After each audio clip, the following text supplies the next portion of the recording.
Good evening all of you. स्वागत है आप सभी मित्रों का आज की मुलाकात में। 15 डेज एमसीक्यू सीरीज में हमारी जो आज बातचीत हो रही है वो मॉड्यूल ए पर ही चल रही है। हमारी चर्चा मॉड्यूल वाइज हमारी सारी बातचीत हो रही है। मॉड्यूल ए पर पहले हम बातचीत करें, फिर मॉड्यूल बी, सी और मॉड्यूल डी। पूरा सिलेबस आपका इस 15 डेज एमसीक्यू सीरीज में कवर किया जाएगा Indian economy, Indian financial system पर एमसीक्यू के माध्यम से। तो बहुत इत्मीनान से इस क्लास को देखिएगा क्योंकि ये सारे एमसीक्यूज आपके लिए बेहद इंपॉर्टेंट है। आज जिस यूनिट को हम लोग कवर करने वाले हैं वो है आपका इंटरनेशनल इकोनॉमिक ऑर्गेनाइजेशंस। आपको मॉड्यूल ए में यूनिट दिखाई देगी जिसमें स्पेशली 3 बड़े ऑर्गेनाइजेशंस पर चर्चा हुई है, International Monetary Fund, World bank और डब्ल्यूटीओ, और कुछ और भी आपके रीजनल इकोनॉमिक ऑर्गेनाइजेशंस हैं, उन पर भी थोड़ी थोड़ी बातचीत हुई है, उसको भी इस क्वेश्चन में रखा गया है। तो आज इस मुद्दे पर हमारी बातचीत होगी विधिवत, और मेरी पूरी कोशिश होती है कि आपके साथ कॉन्सेप्ट भी डिस्कस किया जाए। तो जो भी एमसीक्यू हो उस पर जितना ज्यादा हो सकता है उस पर कॉन्सेप्ट भी डिस्कशन किया जाए। वैसे कॉन्सेप्ट की एक पूरी सीरीज हम ऑलरेडी इसके पहले रन कर चुके हैं, मैकमिलन समरी सीरीज के नाम से। वो पूरी सीरीज ही आपकी कॉन्सेप्चुअल क्लास की, उसमें भी खूब सारी क्लासेस हम लोगों ने की हैं। वो सारी वीडियोस आपको इसी चैनल पर मिल जाएंगे। कुछ वीडियोस आपको लाइव सेक्शन में मिलेंगे, कुछ वीडियोस आपको वीडियो सेक्शन में मिल जाएंगे। मैं जल्दी उनकी प्लेलिस्ट भी आपके साथ रेडी करवा दूंगा, तो उनको आप देख लीजिएगा, पूरी कॉन्सेप्चुअल क्लैरिटी आपकी हो जाएगी। तो देखते हैं आज की शाम का सबसे पहला क्वेश्चन क्या है इंटरनेशनल इकोनॉमिक ऑर्गेनाइजेशन पर। क्वेश्चन नंबर 1 कह रहा है which of the following best describe the IMF conditionally principles. Clear है? तो आपको बताना है कि इनमें से कौन सा है जो आईएमएफ की कंडीशनलिटी प्रिंसिपल्स को ठीक से डिफाइन करता है। जो आईएमएफ है, International Monetary fund, Britain would conference के बाद इसको एस्टैब्लिश किया गया था वर्ल्ड बैंक के साथ, इसीलिए वर्ल्ड बैंक और आईएमएफ को ब्रिटेन वुड ट्विंस या ब्रिटेन वुड्स की जुड़वा बहनें कहते हैं। इंटरनेशनल मॉनेटरी फंड, अंतरराष्ट्रीय मुद्रा कोष पर यह सवाल बना है कि उसके प्रिंसिपल पर यह सवाल पूछा गया है। ऑप्शन ए कह रहा है कि IMF loans are unconditional, meant only for subsidizing, क्या है स्टेप, एक तो ये चमकता है बड़ी लाइट से। हाँ, क्या लिखा है मैं फिर से पढ़ता हूं। International Monetary Fund loans are unconditional, mean for stabilizing reserves. जो इंटरनेशनल मॉनेटरी फंड के लोन होते हैं वो अनकंडीशनल होते हैं, और इसकी जो जरूरत होती है या इसके जो मतलब है वो ये है कि रिजर्व को जो है स्टेबलाइज करता है। Conditionally applies only to least developed countries. ये कंडीशनली अप्लाई होते हैं इसके लोन, और किसके लिए होते हैं? जो लीस्ट डेवलप्ड कंट्रीज हैं। सी कह रहा है it refers to the condition that IMF loans are repayable in SDRs only. ये बताता है कि जो आईएमएफ के कंडीशंस, जो इसका जो कंडीशन है, ये ऐसे कंडीशन को रिफर करता है कि जो आईएमएफ के लोन्स होते हैं ये रीपेबल होते हैं, आपको देना होगा, लेकिन किसमें? केवल और केवल स्पेशल ड्राइंग राइट्स में। डी कह रहा है कि loans are tied to specific micro economic reforms like fiscal discipline, exchange rate adjustment and subsidy reductions. ये जो लोन दिए जाते हैं या ये टाइड किए जाते हैं स्पेसिफिकली जो माइक्रो इकोनॉमिक रिफॉर्म्स होते हैं, जैसे अगर किसी देश में फिस्कल डिसिप्लिन लाना है, या एक्सचेंज रेट में स्टेबिलिटी लेकर आनी है, या एक्सचेंज रेट को एडजस्टमेंट करना है, इन सारी चीजों के लिए इसका इस्तेमाल किया जाता है। या बैलेंस ऑफ पेमेंट में किसी तरीके का डेफिसिट आया है, एडवर्स बीओपी आपका बना हुआ है, तो इसका इस्तेमाल किया जाता है। क्वेश्चन नंबर 1 पर क्या होगा दुरुस्त आंसर? इत्मीनान से आंसर करिएगा, आपके पेपर में कोई भी माइनस मार्किंग नहीं है, इसलिए आपको सारे क्वेश्चंस करने होंगे वहां पर एग्जामिनेशन हॉल में। पूरा आंसर करिए, क्या होगा दुरुस्त आंसर। और ये क्वेश्चन नंबर 1 थोड़ा सा टफ क्वेश्चन है, इत्मीनान से आंसर करिएगा। क्लियर है? दुरुस्त आंसर क्या होगा? देखिए, सबसे एक एक करके बातचीत करते चलते हैं। सफिशिएंट हमको आंसर मिल, जो इसमें समय हम लोगों ने दे दिया है। जो आईएमएफ के लोन होते हैं ये अनकंडीशनल नहीं होते। पहली बात तो ये कंडीशनल लोन होते हैं, तो ये स्टेटमेंट आपका गलत स्टेटमेंट हो गया। Conditionality applies only to least develop countries. केवल ये लीस्ट डेवलप कंट्रीज को अपना लोन देते हैं ऐसा नहीं है, ये डेवलपिंग कंट्रीज को भी अपना लोन प्रोवाइड करते हैं। ये कंडीशन रिफर करते हैं कि आईएमएफ के लोन जो होते हैं रीपेबल होते हैं केवल एसडीआर ओनली। क्या ये केवल एसडीआर में रीपेबल होते हैं? तो ऐसा नहीं है।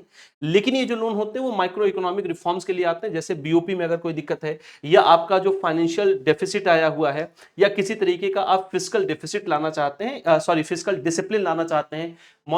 आईएमएफ का, इंटरनेशनल मॉनेटरी फंड का एक बहुत इंपॉर्टेंट फंक्शन होता है एक्सचेंज रेट को स्टैब्लिश करवाना, एक्सचेंज रेट को एडजस्ट करना, एक्सचेंज रेट को जो है मार्केट के हिसाब से, जैसे मार्केट की डिमांड है उसके अकॉर्डिंग उसको एक्सचेंज रेट को वो मैनिपुलेट भी कर सकता है। तो आईएमएफ के ये सारे फंक्शंस होते हैं। आईएमएफ के जो सबसे इंपॉर्टेंट फंक्शन है उनमें एक बात आपको हमेशा याद रखना है कि इंटरनेशनल मॉनेटरी फंड जो ऋण प्रदान करता है, आईएमएफ का लोन वर्ल्ड बैंक के लोन में बहुत बड़ा अंतर होता है। वर्ल्ड बैंक का जो लोन होता है वो डेवलपमेंट लोन होता है, यानी डेवलपमेंट फंक्शंस के लिए आईबीआरडी लोन प्रोवाइड करता है। जबकि इंटरनेशनल मॉनेटरी फंड की अगर हम बात करें तो ये किसी भी देश में बजट में अगर किसी तरीके का डेफिसिट है या कोई फाइनेंशियल डिसिप्लिन लाना है, बैलेंस ऑफ पेमेंट में कोई प्रॉब्लम आई है, अगर एडवर्स बैलेंस ऑफ पेमेंट बना है, बैलेंस ऑफ पेमेंट में डेफिसिट आ रहा है, तो ऐसे केस में ये लोन प्रोवाइड करता है। तो बैलेंस ऑफ पेमेंट के लिए जो बैलेंस ऑफ पेमेंट के डेफिसिट में जो लोन दिया जाता है वो अमूमन शॉर्ट टर्म का लोन होता है, ताकि जो भी इकोनॉमी है वो इस प्रॉब्लम से बाहर निकल सके, इसलिए लोन प्रोवाइड किया जाता है।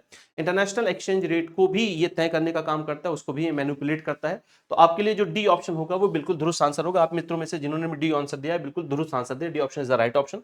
क्वेश्चन नंबर 2 पर आते हैं। क्वेश्चन नंबर 2 थोड़ा सा बड़ा है, इत्मीनान से पढ़िएगा फिर आंसर करिएगा। स्पेशल ड्राइंग राइट्स, विशेष आहरण अधिकार पर हमारी बातचीत हो रही है। इसको हम इंटरनेशनल मॉनेटरी फंड की करेंसी भी कई बार बोलते हैं। चलिए देखते हैं क्या है। Which of the following is true regarding special drawing rights. कुछ स्टेटमेंट दिए गए, 4 स्टेटमेंट है। आपको इसमें से जो सही स्टेटमेंट है एसडीआर के बारे में वो पता लगाना है। पहला स्टेटमेंट कह रहा है SDR is an international reserve asset created by IMF in 1969। SDR क्या है, इंटरनेशनल रिजर्व के रूप में देखा जाता है। इसको कई बार हम ग्लोबल रिजर्व भी बोलते हैं, जिसको आईएमएफ ने बनाया था 1969 में। SDR is backed by gold held by IMF. SDR को बैक किया जाता है गोल्ड के थ्रू, जो आईएमएफ होल्ड करता है। यानी एसडीआर के पीछे की जो गारंटी रखी गई वो गोल्ड के रूप में होती है, जिसको आईएमएफ होल्ड करता है। तीसरा स्टेटमेंट करें SDR values based on basket of major currencies. SDR की जो वैल्यू होती है वो इस बात पर डिपेंड करती है कि जो मेजर करेंसीज इसके बास्केट में है, कुल 5 करेंसीज हैं, डॉलर, येन, यूरो, पाउंड और चाइनीज युआन।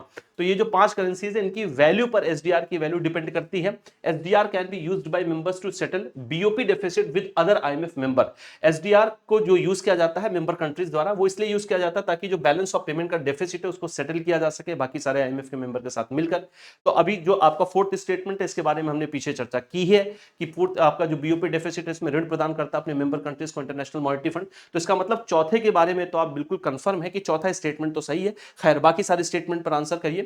आपको इस कोड के अकॉर्डिंग सही स्टेटमेंट को चुनना है। ए कह रहा है कि पहला, दूसरा और तीसरा स्टेटमेंट सही है। बी कह रहा है पहला और तीसरा स्टेटमेंट केवल सही है। सी कह रहा है कि फर्स्ट, थर्ड और फोर्थ स्टेटमेंट सही है। डी कह रहा है कि सारे के सारे स्टेटमेंट बिल्कुल दुरुस्त आंसर है। क्या होगा दुरुस्त आंसर भैया क्वेश्चन नंबर 2 के लिए? क्वेश्चन नंबर 2 के लिए क्या होगा सही आंसर? आंसर करते चलिए। क्वेश्चन नंबर 2 के लिए क्या होगा दुरुस्त आंसर?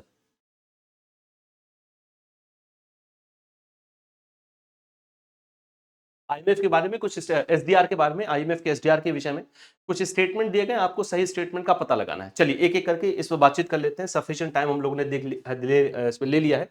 देखिए एसडीआर स्पेशल ड्राइंग राइट्स जो होता है उसे हम ग्लोबल रिजर्व या इंटरनेशनल रिजर्व के रूप में जानते हैं। बिल्कुल दुरुस्त स्टेटमेंट है। आईएमएफ ने इसको 1969 में बनाया, सही स्टेटमेंट है। SDR backed by gold held by IMF, बिल्कुल ऐसा नहीं है। एसडीआर बैक्ड बाय गोल्ड नहीं होता है, बल्कि एसडीआर की वैल्यू डिपेंड करती है इस बात पर कि उसके बास्केट में, एसडीआर बास्केट में जो करेंसीज है उनकी वैल्यू कितनी है। यानी एसडीआर की वैल्यू तीसरे स्टेटमेंट पर डिपेंड करती है, ना कि गोल्ड से। इसका मतलब दूसरा स्टेटमेंट बिल्कुल गलत स्टेटमेंट है। इसका मतलब जहां कहीं भी 2 होगा वो आपका आंसर बन नहीं सकता। यानी ए आपका ऑप्शन बन नहीं सकता, डी आपका ऑप्शन बन नहीं सकता। फाइट अब सी, बी और सी के अंतर्गत है। तो देखते हैं अब तीसरा स्टेटमेंट क्या है। तीसरा स्टेटमेंट बिल्कुल दुरुस्त स्टेटमेंट है। क्लियर है? अब इस पर हम लोगों ने डिस्कशन किया। चौथा स्टेटमेंट कह रहा है कि आईएमएफ को बैलेंस ऑफ पेमेंट के डेफिसिट के समय यूज किया जाता है। इस आईएमएफ की एसडीआर को, स्पेशल ड्राइंग राइट्स को, विशेष आहरण अधिकार, इसके कई सारे नाम है भैया। एसडीआर को हम एसडीआर भी बोलते हैं, एसडीआर को आईएमएफ की करेंसी भी बोला जाता है, एसडीआर को बास्केट ऑफ करेंसी भी हम बोलते हैं, एसडीआर को पेपर गोल्ड के रूप में भी हम बोलते हैं। ये सारे नाम आपके, एसडीआर को हम इंटरनेशनल रिजर्व के रूप में भी जानते हैं। ये सारे के सारे नाम आपके स्पेशल ड्राइंग राइट्स के ही हैं। फोर्थ स्टेटमेंट भी आपका सही है। इसका मतलब फर्स्ट, थर्ड और फोर्थ स्टेटमेंट आपका सही है। यानी जो दुरुस्त आंसर बनेगा वो सी बनेगा। आप में से जिन मित्रों ने भी सी आंसर किया है बिल्कुल दुरुस्त आंसर किया है। एसडीआर इज इक्वल टू, देखिए SDR not backed by gold, SDR gold से बैक नहीं होता है। उसकी वैल्यू इस बात पर डिपेंडेंट होती है कि जो बास्केट में करेंसीज है, जिनमें 5 है, यूएस डॉलर, आपका यूरो, रेनमिनबी जो जापानीज करेंसी है, युआन इसकी जगह पर कई जगह लिखा होगा, जापानीज येन, और आपका स्टर्लिंग पाउंड जो ब्रिटेन में चलता है। ठीक है, जीबीपी का मतलब जो स्टर्लिंग पाउंड है जो ब्रिटेन में इस्तेमाल किया जाता है। ये 5 करेंसीज की वैल्यू पर डिपेंडेंट होता है। क्लियर है? क्वेश्चन नंबर 3 की तरफ मूव करते हैं। तो क्वेश्चन नंबर 2 का आंसर हम लोगों ने देख लिया। क्वेश्चन नंबर 2 पेज यहाँ पर रिपीट हो गया क्या? नहीं, क्वेश्चन नंबर 2 का आंसर है सी। पढ़ लिया हम लोगों ने इसे। हाँ, ये पेज रिपीट हो गया, इस पेज को एक बार हम हटा देते हैं। क्वेश्चन नंबर 2 पर 2 पेज आ गए हैं। ठीक है जी, इतनी बात।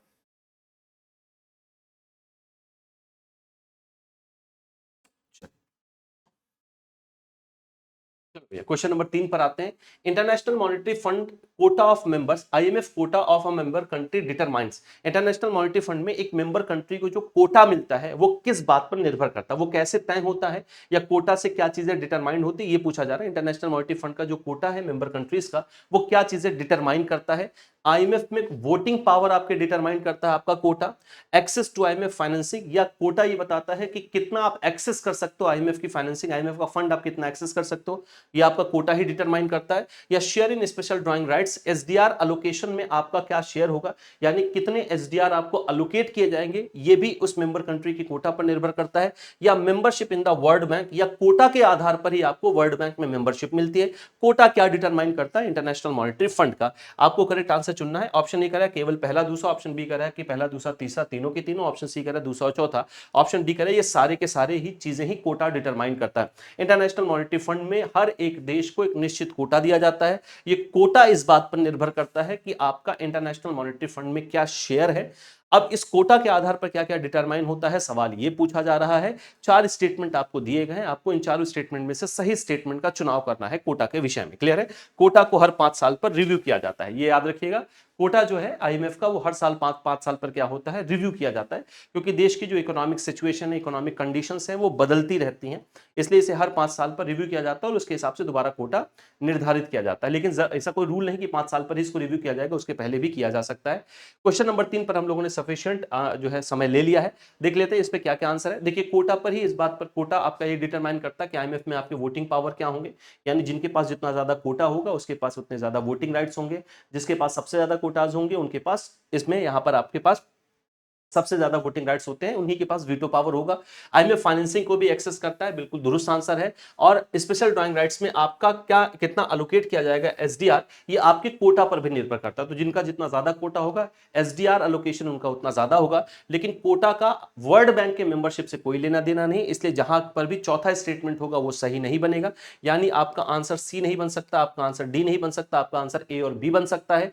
ए और बी में से ऊपर वाले 3 स्टेटमेंट सही हैं, जो कि बी में लिखा हुआ है 1 2 3, यानी इस पर्टिकुलर क्वेश्चन के लिए आप में से जिन्होंने भी बी आंसर किया है, बिल्कुल दुरुस्त आंसर किया है। B option is the right option. Question number 4 पर आते हैं भैया। क्वेश्चन नंबर 4 क्या है, इसको एक बार पढ़ लेते हैं। क्वेश्चन नंबर 4 भी आईएमएफ के एसडीआर के विषय में ही है, इसको पहले समझ लीजिए। क्या कहा जा रहा है कि एसडीआर यानी special drawing rights often misunderstood as a currency. SDR को कई बार हम करेंसी के रूप में गलत तरीके से समझ लेते हैं ना, जबकि एसडीआर करेंसी नहीं होती है। एसडीआर कोई फिजिकल करेंसी नहीं होती भैया, जैसे रुपया डॉलर जैसी कोई फिजिकल करेंसी नहीं होती है। एसडीआर को कई बार हम गलत तरीके से समझ लेते हैं, एक करेंसी की तरह उसको हम समझ लेते हैं।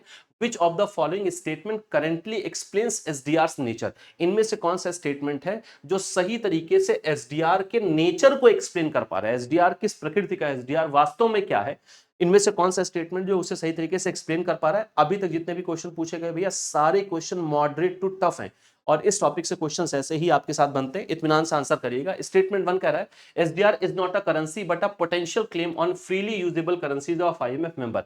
एसडीआर अपने आप में तो कोई करेंसी नहीं है, लेकिन आप इसको करेंसी की तरह इस्तेमाल कर सकते हैं। जो आईएमएफ के मेंबर्स होते हैं वो इसको फ्रीली यूज करते हैं करेंसी की तरह, लेकिन अपने आप में ये कोई फिजिकल करेंसी नहीं होती है। दूसरा स्टेटमेंट कह रहा है SDR can be exchange among central banks and IMF for convertible currencies.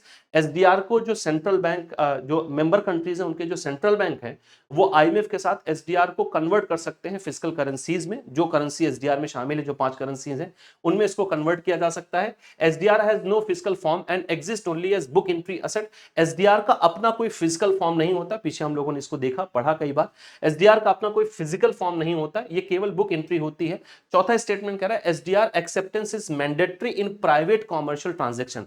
अगर कोई भी मेंबर कंट्रीज कोई प्राइवेट कॉमर्शियल ट्रांजेक्शन कर रहा है, तो उसमें अगर एसडीआर से पेमेंट किया जा रहा है तो वो मैंडेटरी, आप उसको वो एक्सेप्ट करना ही होगा। इसलिए प्राइवेट ट्रांजैक्शंस में एसडीआर का जो एक्सेप्टेंस है वो मैंडेटरी हो जाता है। क्या ये स्टेटमेंट सही होगा? आपको करेक्ट आंसर चुनना है। ए कह रहा है केवल पहला दूसरा और तीसरा, बी कह रहा है केवल पहला और दूसरा, सी कह रहा है दूसरा तीसरा और चौथा, और डी कह रहा है कि सारे के सारे स्टेटमेंट स्पेशल ड्राइंग राइट्स के बारे में। दुरुस्त आंसर है।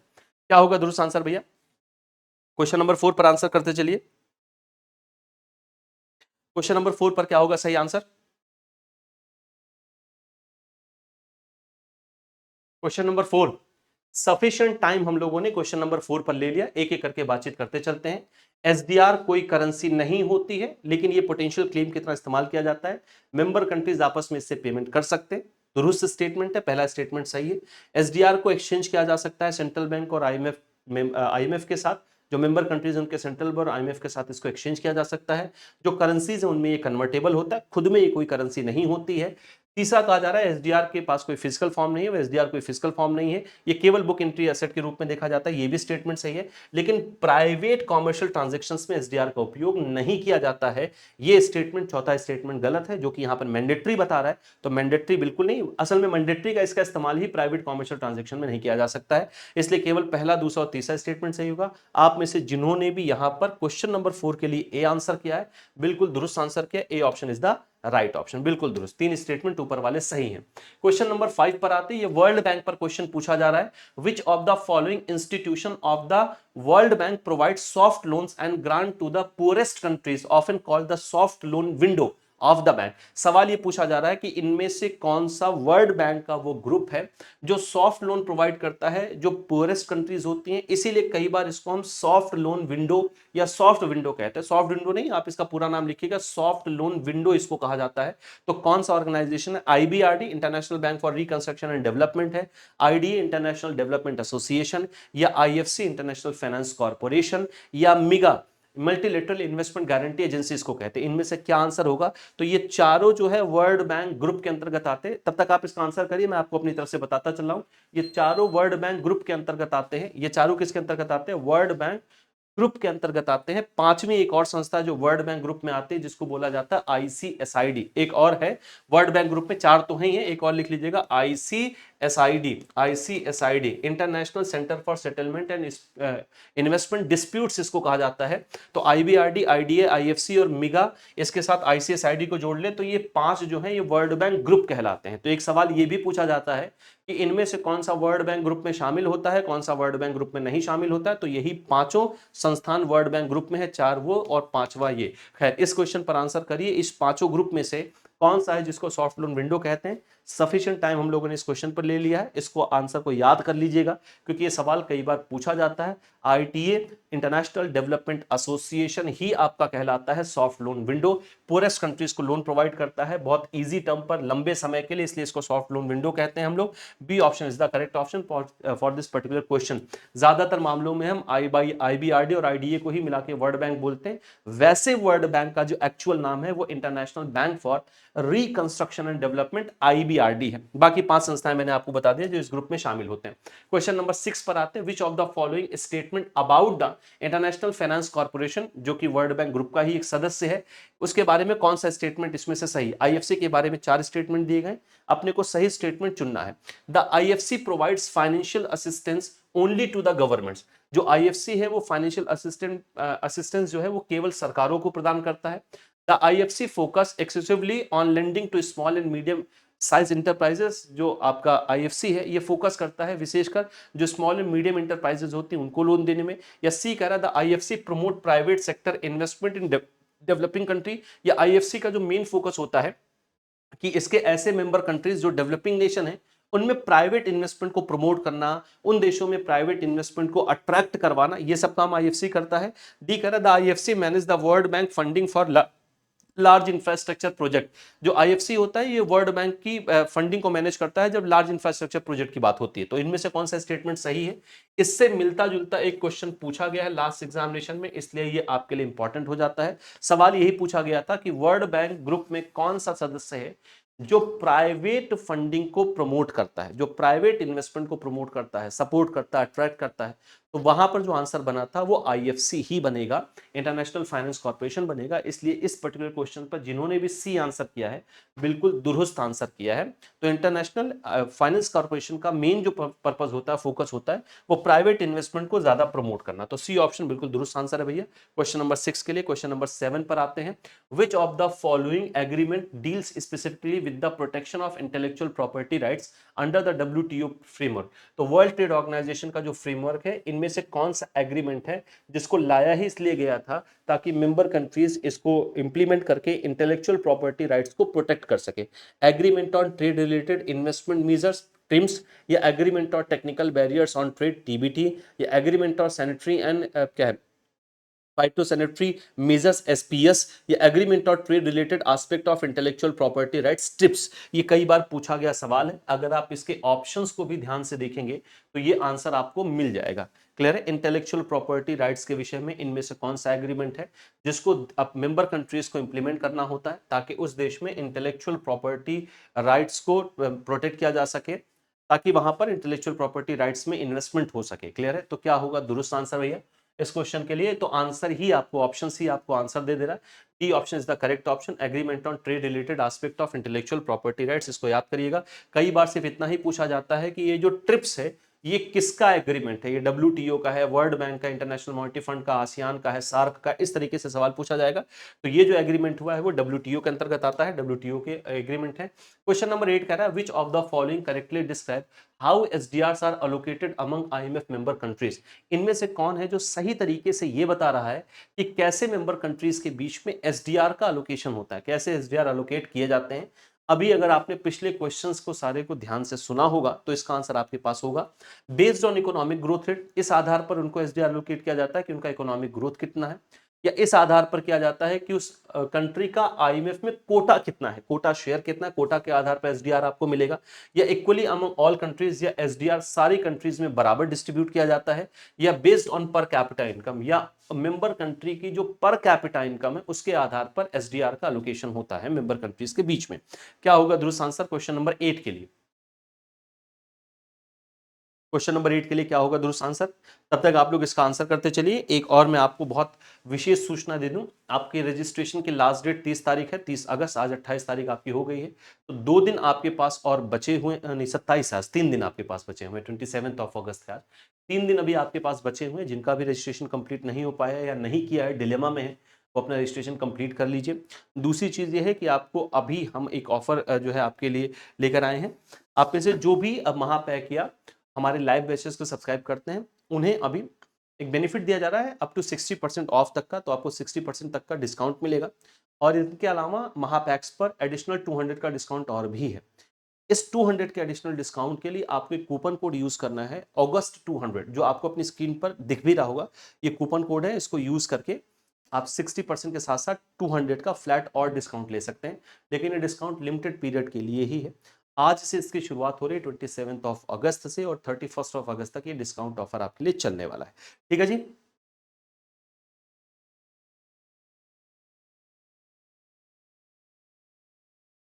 आगे बढ़े इसमें, चलिए। अभी पीछे ही हम लोगों ने इसको पढ़ा कि कोटा के आधार पर यह निर्धारित होता है कि किसी मेंबर कंट्रीज को कितना एसडीआर अलोकेट किया जाएगा। इस क्वेश्चन पर बी ऑप्शन बिल्कुल दुरुस्त आंसर है, जिन मित्रों ने बी ऑप्शन किया है। क्वेश्चन नंबर 9 पर आते हैं। Which of the following is a key distinction between economic growth and economic development. Economic growth और इकोनॉमिक डेवलपमेंट इस टॉपिक में नहीं, इसके पहले ये टॉपिक था जब हम फॉरेन ट्रेड पॉलिसी पढ़ते हैं, उसमें हम इकोनॉमिक ग्रोथ और इकोनॉमिक डेवलपमेंट नाम से एक टॉपिक देखते हैं। वहां पर ये क्वेश्चन था, लेकिन ये क्वेश्चन जब मैं आपके लिए बना रहा था इस पर्टिकुलर टॉपिक पर, तो ये क्वेश्चन मुझे दिखा, ये अच्छा क्वेश्चन लगा, इंपॉर्टेंट क्वेश्चन लगा, इसलिए आपको इस टॉपिक में रख दिया गया। मेरा उद्देश्य आप तक सारे क्वेश्चंस को पहुंचा देना, इसलिए इसको समझिएगा ठीक से। इकोनॉमिक ग्रोथ और इकोनॉमिक डेवलपमेंट में क्या डिफरेंस होता है? ए ऑप्शन कह रहा है economic growth refers to an increase in GDP, जबकि इकोनॉमिक डेवलपमेंट इन्वॉल्व करता है ब्रॉडर इंप्रूवमेंट लिविंग स्टैंडर्ड में, हेल्थ केयर में या एजुकेशन में। तो इकोनॉमिक ग्रोथ का मतलब होता है जब आपकी जीडीपी इंक्रीज हो रही है, आपकी जीएनपी इंक्रीज हो रही हो, जबकि इकोनॉमिक डेवलपमेंट इसके ब्रॉडर एस्पेक्ट को देखता है, जैसे आपकी लिविंग स्टैंडर्ड में इंप्रूवमेंट हो रहा है, हेल्थ केयर सिस्टम इंप्रूव हो रहा है, एजुकेशन सिस्टम इंप्रूव हो रहा है। Economic growth measures wealth distribution, जबकि इकोनॉमिक डेवलपमेंट फोकस करता है वेल्थ एक्यूमुलेशन पर। इकोनॉमिक ग्रोथ वेल्थ डिस्ट्रीब्यूशन कैसे होगा इसको मेजर फोकस करता है, जबकि इकोनॉमिक डेवलपमेंट बताता है कि वेल्थ का एक्यूमुलेशन कैसे होगा। Economic growth focus slowly on industrial production, economic growth का केवल फोकस होता है इंडस्ट्रियल प्रोडक्शन पर, जबकि इकोनॉमिक डेवलपमेंट लिमिटेड है एग्रीकल्चर सेक्टर तक, उसके बाहर नहीं जाता है। Economic growth is driven by government policy where as economic development is market driven. Economic growth अगर किसी देश में हो रहा है तो वो गवर्नमेंट पॉलिसी के अंतर्गत आएगा, मतलब गवर्नमेंट पॉलिसी के थ्रू उसको किया जा सकता है, वो गवर्नमेंट पॉलिसी से ड्रिवन होती है। जबकि इकोनॉमिक डेवलपमेंट ड्रिवन होता है मार्केट से, बाजार के यानी डिमांड और सप्लाई से ड्रिवन होगा। क्या होगा दुरुस्त आंसर इकोनॉमिक ग्रोथ और इकोनॉमिक डेवलपमेंट पर। ये पुराने टॉपिक से है लेकिन क्वेश्चन इंपॉर्टेंट है। इकोनॉमिक ग्रोथ, देखिए इकोनॉमिक ग्रोथ ये बताता है कि कोई देश इकोनॉमिकली कितना मजबूत हो रहा है। अगर किसी देश में जीडीपी बढ़ रही है, ग्रॉस नेशनल इनकम बढ़ रहा है, प्रोडक्शन बढ़ रहा है, प्रोडक्शन वॉल्यूम बढ़ रहा है, मनी ट्रांजैक्शंस बढ़ रहा है, तो इसका मतलब उस देश में इकोनॉमिक ग्रोथ हो रही है। इकोनॉमिक डेवलपमेंट एक लॉन्ग टर्म का प्रोसेस होता है। इकोनॉमिक डेवलपमेंट बताता है कि ग्रोथ के साथ साथ आपके देश के नागरिकों के जीवन स्तर में क्या सुधार आ रहा है, ह्यूमन वेलबींग कितना ज्यादा हो रहा है, ह्यूमन डेवलपमेंट कितना ज्यादा हो रहा है, ये बताता है इकोनॉमिक डेवलपमेंट। तो इकोनॉमिक डेवलपमेंट और इकोनॉमिक ग्रोथ के लिए आप में से जिन्होंने भी ए ऑप्शन चुना है, बिल्कुल दुरुस्त आंसर सुना है। क्वेश्चन नंबर 9 के लिए ए ऑप्शन बिल्कुल दुरुस्त answer. Economic growth GDP in सबको बताता है, जबकि इकोनॉमिक डेवलपमेंट ब्रॉडर एस्पेक्ट को देखता है, लिविंग स्टैंडर्ड में सुधार होना, स्वास्थ्य सेवाओं में सुधार होना, एजुकेशन का बढ़ना, औसत जीवन स्तर में सुधार आना, ये सब इकोनॉमिक डेवलपमेंट बताता है। तो ये आज के लिए आपके 9 क्वेश्चन थे जिनको हम लोगों ने डिस्कस किया है International Monetary Fund, World Bank, इन सब के मामले में। अब इस पर मैं आगे कुछ और क्वेश्चन लेकर आऊंगा। मॉड्यूल डी में अभी भी आपके 2 यूनिट बचे हुए, उन पर भी आपसे बातचीत होगी। जिस डिस्काउंट की मैं आपसे बातचीत कर रहा था वो ये डिस्काउंट है। आपको हमारे महापैक और लाइव बैचेस पर 60% का डिस्काउंट मिल रहा है। साथ ही साथ आपके लिए एडिशनल डिस्काउंट 200 का और है, और ये वो कूपन कोड है अगस्त 200, जिसका यूज करके आप इस डिस्काउंट को अवेल कर सकते हैं। ऑफर जो आपके लिए वैलिड होगा भैया, ये मैंने आपसे पीछे बताया था, ऑफर जो आपके लिए वैलिड होगा वो 27 यानी आज से लेके 31 अगस्त तक, 31 ऑफ अगस्त इसके लिए लास्ट डेट होगी।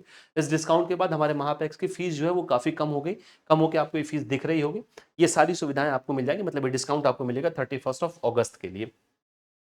ये डिस्काउंट आपको हमारे लाइव बैचेस पे भी मिल रहा है, जैसे जीआईबी सीआईबी के कंबाइंड महापैक पर भी आपको डिस्काउंट अवेलेबल है आपके लिए। इसमें भी आप 200 का डिस्काउंट ले सकते हैं अगस्त 200 का यूज करके। अगर हम बात करें अपने इंडिविजुअल बैचेस की, तो बिल्कुल न्यू बैच आपके लिए लॉन्च किया गया है, foundation batch, officer JIB foundation batch. इस पर भी ये डिस्काउंट आपके लिए एप्लीकेबल है। और एमसीक्यू बैच भी आपके लिए लॉन्च किया गया है। इसकी क्लासेस जो शुरू हो रही है भैया वो 28 अगस्त से शुरू हो रही है। एमसीक्यू बैच की खास बात यह है कि इसमें आपको सारे ही टॉपिक के एमसीक्यूज मिलेंगे। एमसीक्यू बैच है, लाइव एमसीक्यू की क्लासेस चलेंगी। साथ ही साथ इसमें फाउंडेशन बैच आपको फ्री ऑफ कॉस्ट दिया जा रहा है। फीस में बस थोड़ा सा ही अंतर है, फाउंडेशन बैच अगर सिर्फ लेंगे तो 1799 है, अगर आप फाउंडेशन प्लस एमसीक्यू बैच लेंगे जिसमें दोनों चीजें आपको मिलेंगी तो 1999, और इस पर आपको ऑफर तो अलग से मिल ही रहा है, साथ ही साथ 200 का डिस्काउंट भी आपको मिलेगा। ये डिस्काउंट आपको हमारे इंडिविजुअल बैचेस पर भी मिल रहा है, चाहे वो आईएनएफएस हो। देखिए इसकी फीस पहले जो 799 हुआ करती थी वो 599 हो चुकी है, चाहे वो पीपीबी हो या वो आपका एएफएम हो या आरबीडब्ल्यूएम हो, इन सब पर ये डिस्काउंट आपके लिए अवेलेबल है। लेकिन डिस्काउंट की जो लास्ट डेट है वो 31 ऑफ अगस्त ही है, लिमिटेड टाइम पीरियड के लिए आपके लिए है। आज से इसकी शुरुआत हो रही है, 31 ऑफ अगस्त तक आपको डिस्काउंट मिलेगा। कुछ भी और आप मुझसे जानना चाहते हैं, पूछना चाहते हैं, तो इस क्यूआर कोड को स्कैन करके आप मुझसे जुड़ सकते हैं, या टेलीग्राम पर आप सर्च करें आशीष सर जेआईबी सीआईबी एग्जाम्स, आप इस माध्यम से भी मुझसे जुड़ सकते हैं। तो आज के लिए इतनी चर्चा रखते हैं, बहुत बहुत धन्यवाद।